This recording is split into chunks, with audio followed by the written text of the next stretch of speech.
ಬೇಸಿಗೆಯಲ್ಲಿ ತಾಪಮಾನವು ಹೆಚ್ಚುತ್ತಲೇ ಇರುವುದರಿಂದ ಮೈಗ್ರೇನ್ನಿಂದ ಬಳಲುತ್ತಿರುವ ಜನರು ಜಾಗರೂಕರಾಗಿರಬೇಕು. ಬಿಸಿ ವಾತಾವರಣವು ಸಮಸ್ಯೆಯನ್ನ ಉಲ್ಬಣಗೊಳಿಸಬಹುದು. ಬೇಸಿಗೆಯಲ್ಲಿ ಮೈಗ್ರೇನ್ ಇನ್ನೂ ಹೆಚ್ಚಾಗಿ ಬಾಧಿಸುತ್ತೆ. ಹಾಗಿದ್ರೆ ಬೇಸಿಗೆಯಲ್ಲಿ ಮೈಗ್ರೇನ್ ವಿಪರೀತ ಹೆಚ್ಚಾಗೋದ್ಯಾಕೆ?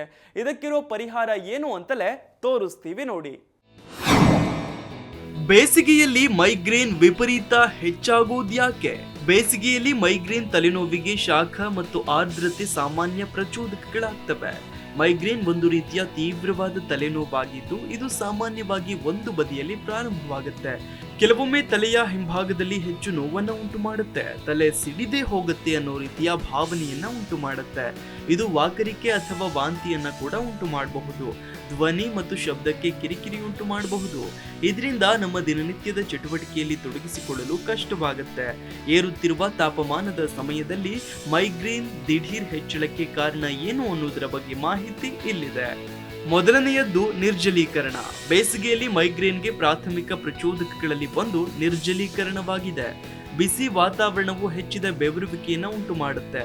ಇದು ದೇಹದಿಂದ ದ್ರವದ ಅಂಶ ಕಡಿಮೆಯಾಗಲು ಕಾರಣವಾಗುತ್ತೆ.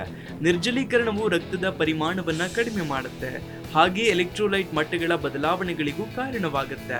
ಇವೆರಡೂ ಮೈಗ್ರೇನ್ ಅನ್ನ ಪ್ರಚೋದಿಸಬಹುದು ಅಥವಾ ಆ ಸಮಸ್ಯೆಯನ್ನ ಇನ್ನಷ್ಟು ಹದಗೆಡಿಸಬಹುದು. ಸೂರ್ಯನ ಬೆಳಕಿಗೆ ಒಡ್ಡಿಕೊಳ್ಳುವುದು. ಕೆಲವು ಮೈಗ್ರೇನ್ ಪೀಡಿತರಿಗೆ ಪ್ರಕಾಶಮಾನವಾದ ಸೂರ್ಯನ ಬೆಳಕಿಗೆ ಒಡ್ಡಿಕೊಳ್ಳುವುದರಿಂದ ಮೈಗ್ರೇನ್ ಸಮಸ್ಯೆ ಹೆಚ್ಚಾಗುತ್ತೆ.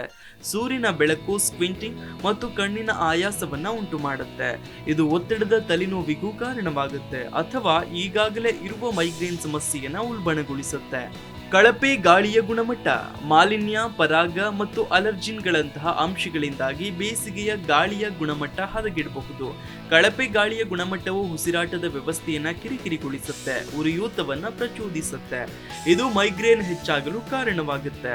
ಇನ್ನು ದಿನಚರಿಯ ಸಮಸ್ಯೆ ಅಂದ್ರೆ ರಜಾ ದಿನಗಳು, ಅನಿಯಮಿತ ನಿದ್ರೆಯ ಮಾದರಿ ಅಥವಾ ಬದಲಾದ ಆಹಾರ ಪದ್ಧತಿಗಳಂತಹ ದಿನಚರಿಗಳಿಗೆ ಬೇಸಿಗೆಯು ಆಗಾಗ ಬದಲಾವಣೆಗಳನ್ನು ತರುತ್ತೆ. ಈ ಅಡಚಣೆಗಳು ಒತ್ತಡ, ಆಯಾಸ, ಹಾರ್ಮೋನ್ ಮಟ್ಟದಲ್ಲಿ ಬದಲಾವಣೆಗಳನ್ನು ಉಂಟು ಮಾಡಬಹುದು. ಇವೆಲ್ಲವೂ ಮೈಗ್ರೇನ್ ಪ್ರಚೋದಕಗಳಾಗಿವೆ. ಇನ್ನು ಬೇಸಿಗೆಯಲ್ಲಿ ಪ್ರಚಲಿತದಲ್ಲಿರುವ ಹೆಚ್ಚಿನ ಆರ್ದ್ರತೆಯ ಮಟ್ಟಗಳು ಕೆಲವು ವ್ಯಕ್ತಿಗಳಿಗೆ ಮೈಗ್ರೇನ್ ರೋಗ ಲಕ್ಷಣಗಳನ್ನು ಉಲ್ಬಣಗೊಳಿಸಬಹುದು. ಆರ್ದ್ರ ಗಾಳಿಯಿಂದ ದೇಹದ ಉಷ್ಣತೆಯನ್ನು ನಿಯಂತ್ರಿಸಲು ಹೆಚ್ಚು ಕಷ್ಟಕರವಾಗುತ್ತೆ.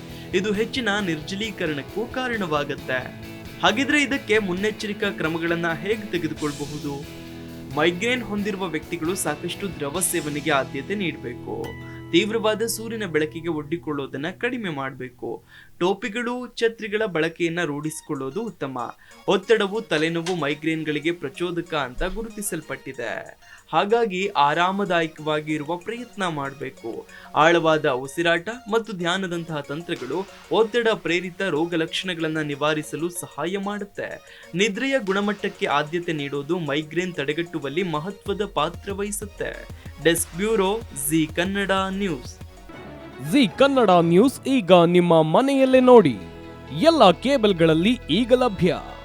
ಸನ್ Direct 292, Jio TV 1334, U Digital 162, City Cable 51, GTPL 17, Abhishek Cables 821, Rock Line Telecommunication 51, Shri Basaveshwara number 60, Vinayaka digital number 53, in digital number 896ರಲ್ಲಿ.